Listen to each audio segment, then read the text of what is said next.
Then, what advantage has the Jew? Or what is the value of circumcision? Much in every way. For in the first place, the Jews were entrusted with the oracles of God.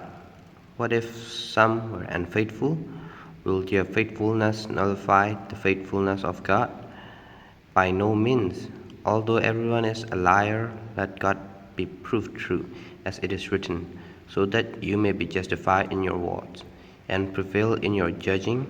But if our injustice serves to confirm the justice of God, what should we say?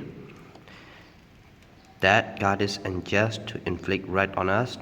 I speak in a human way. By no means. For then, how could God judge the world? But if through my falsehood God's truthfulness abounds of his glory, why am I still being condemned as a sinner? And why not say, as some people slander us by saying that we say, let us do evil so that good may come? Their condemnation is deserved. What then? Are we any better off? No, not at all.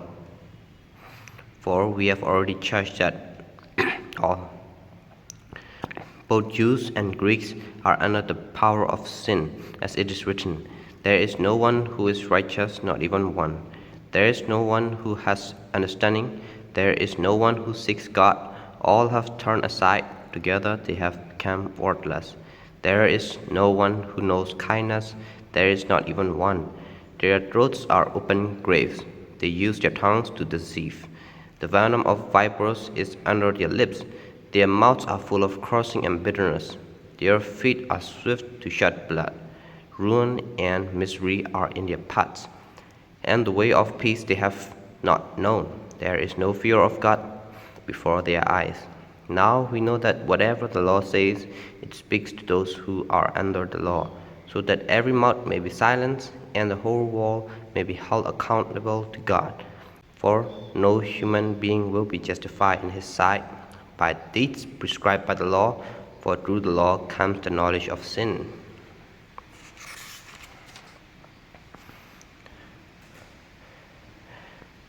But now, apart from law, and righteousness of God has been disclosed and is attested by the law and prophets. The righteousness of God through faith in Jesus Christ for all who believe. For there is no distinction.